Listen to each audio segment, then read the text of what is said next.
It started with a sound. A soft click. Barely audible, but enough to make her turn. For weeks, 26-year-old Emily Carver had been hearing things she couldn't explain: faint footsteps in the hallway when she was home alone, whispers just outside her apartment door, the quiet creak of her bedroom floorboards late at night. She told herself it was nothing. The building was old.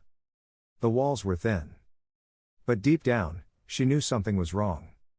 Emily had moved into her Seattle apartment just a few months earlier, a one-bedroom in an aging brick complex in Fremont.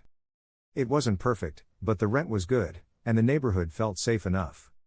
She worked remotely as a graphic designer and spent most of her days inside, with only the hum of her laptop for company. But after that night, the night she heard the click, nothing felt safe again.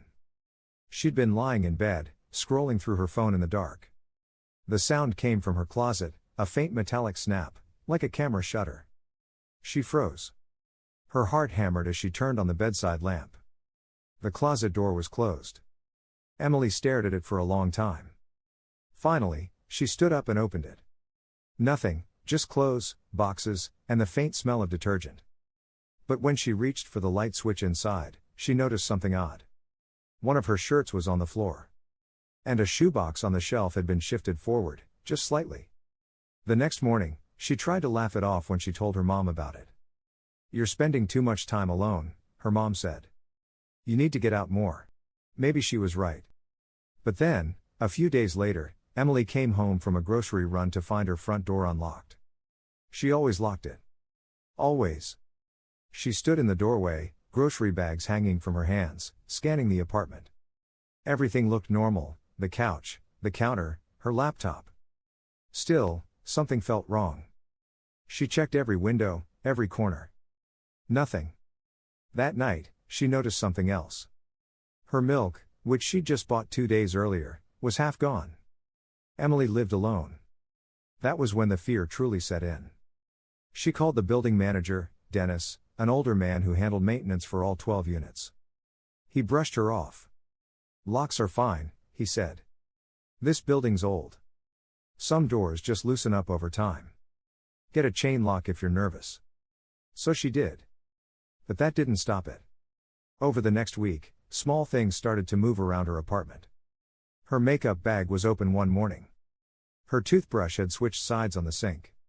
And once, her laptop, which she always left closed, was open on her desk when she woke up. She began doubting herself. Maybe she was just forgetful. Maybe she was losing it. Then she found the note. It was a small slip of paper tucked under her doormat, written in messy handwriting. "You looked beautiful in blue today." Emily froze. She had worn a blue sweater that day. Her heart pounded as she glanced up and down the hallway, empty. She snatched the note, locked her door, and stood shaking in her kitchen. Should she call the police? What would she even say? She did call, and to their credit, 2 officers came. They looked around, checked her locks, took the note as evidence. They promised to increase patrols in the area. But Emily knew that meant she probably wouldn't see them again. That night, she stayed up with every light on. She gripped a kitchen knife and listened to the hum of the refrigerator, the ticking of the clock. And then, around 3 a.m., she heard it again. That click. It came from the living room this time. She crept forward, turned on the light, nothing. But when she looked at her window, she saw it, fingerprints smudged against the glass. Right where someone would have pressed their hands to look inside. The next day, she called her mom again, crying. Her mom begged her to come home for a few days. Emily said she couldn't, she had work, deadlines. But she promised to be careful. That same day, she ran into Ryan. He lived downstairs, in apartment 1B. Quiet guy, early 30s, friendly but reserved. He'd helped her move a shelf when she first arrived and sometimes chatted with her in the mailroom. He worked nights as a security guard. When she told him what was happening, he looked genuinely concerned. "That's scary," he said. "You should get one of those camera doorbells. I can help set it up if you want." She hesitated, but eventually agreed. That evening, Ryan helped her install the camera, showing her how to use the app and save recordings. He stayed for a while, chatting about movies and work. He seemed harmless. Safe. That night, she actually slept. The next morning, she woke to a notification: motion detected, front door, 2:13 a.m. Her stomach dropped. She opened the video. It was dark, grainy. But there, just barely visible, was a figure standing outside her door.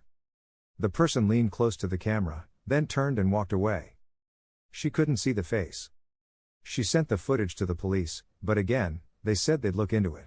For almost a week, nothing happened. No noises. No notes. Emily started to think maybe whoever it was had given up. Until one evening, she found a Polaroid photo taped to her door. It was a picture of her, asleep.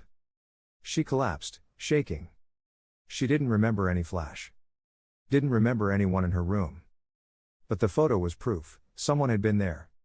This time, the police took her seriously. They dusted for prints, interviewed neighbors, questioned the building manager. But nothing came up. The only person who seemed genuinely supportive was Ryan. He checked on her every day, brought her food, even changed her locks himself. Still, Emily couldn't stand it anymore. She packed a bag and went to stay with her mom in Tacoma. For a while, she slept better. But the feeling of being watched never went away. Every time her phone buzzed, she jumped. Every time she passed a window, she checked the glass. 2 weeks later, she returned to Seattle to grab the rest of her things. The moment she walked in, she knew something was off. The air was still. Too still. She stepped inside slowly. Everything looked untouched, until she noticed her bedroom closet door was slightly open. Her stomach turned cold. She dialed 911. "I think someone's in my apartment." "Stay on the line," the operator said. "Get out right now." But before she could move, she heard it. A slow, steady breath, coming from inside the closet. Emily dropped her phone and ran. When officers arrived minutes later, they found what she'd feared most. Behind a false panel in her closet wall was a small crawlspace. Inside, a sleeping bag, snack wrappers, bottles of water and a notebook filled with pages of detailed notes about Emily. Her routines. Her outfits. What time she showered. When she left. The handwriting matched the note from under her doormat. Beside the sleeping bag was a box of photographs, dozens of them. Some taken through her windows, others while she slept. In almost every photo, the faint shadow of the photographer was visible. A tall man. Wearing a baseball cap. Ryan. Police arrested him later that night. He confessed to everything, the notes, the photos, even the nights he'd hidden inside her apartment while she slept. He'd copied her key months earlier, when he helped her move in. He'd been living inside her walls for nearly 3 weeks before she ever suspected a thing. Emily never went back. She moved to another city under a new name. But sometimes, she still wakes up certain she hears that faint click, the sound of a camera shutter in the dark. And when detectives later asked Ryan why, his answer was simple. He said he didn't watch her because he hated her. He said he watched her because he wanted to be part of her life. But in the end, he already was, closer than anyone should ever be. Sometimes, the person watching you isn't hiding in the shadows. They're standing right in front of you. Smiling.